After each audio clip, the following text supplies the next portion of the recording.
নমস্কার বন্ধুরা, আপনারা দেখছেন সিনে ইনসাইড। ভিডিওটি দেখার আগে একটি ছোট্ট লাইক দেবেন এবং পুরো ভিডিওটা স্কিপ না করে দেখতে থাকুন।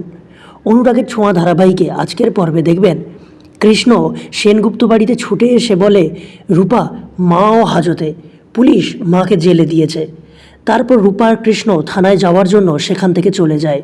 তখন সূর্য বলে, কি আমার মেয়ে জেলে, আমায় এক্ষুনি যেতে হবে। এই বলে সূর্যও চলে যায়। সূর্য থানায় এসে সোনার পাশে দীপাকে দেখতে পেয়ে বলে, আপনি এখানে কেন? আপনি কি চাইছেন বলুন তো? আপনি কি আমাদের পুরো পরিবারটাকে শেষ করে দিতে চান? সেই সময় অবিনাশ আসে দীপার বেল করাতে। এটা শুনে সোনা বলে, তোমার প্রেমিক তোমাকে ছাড়াতে এসে গেছে, নাও চলে যাও, আর আমি সারা জীবন জেলের মধ্যে পচে মরি। তোমার মতো স্বার্থপর মা আমি আর দুটো দেখিনি। সূর্য বলে, সোনা তুই ওকে বারবার কেন মা ডাকছিস?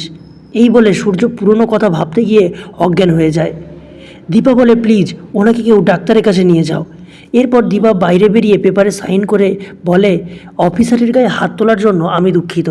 থানা থেকে বেরোনোর সময় রূপা সোনাকে বলে, তুমি আগের মতোই রয়ে গেলে, নিজেকে ছাড়া আর কিচ্ছু বোঝো না। শেষ পর্যন্ত দেখো এই মাই তোমায় বাঁচাবে।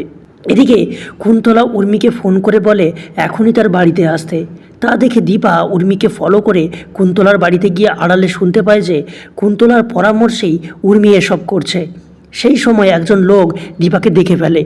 কুন্তলা তা দেখে দীপাকে কথা শোনায়। দীপা বলে, উর্মি এই মহিলার কথা শুনে তুই নিজের পরিবারের ক্ষতি করছিস? তুই কি মানুষ? তাহলে কি হতে চলেছে বন্ধুরা, জানতে দেখুন অনুরাগের ছোঁয়া। ভালো লাগলে আমাদের চ্যানেলটিকে সাবস্ক্রাইব করে পাশে থাকবেন। ধন্যবাদ।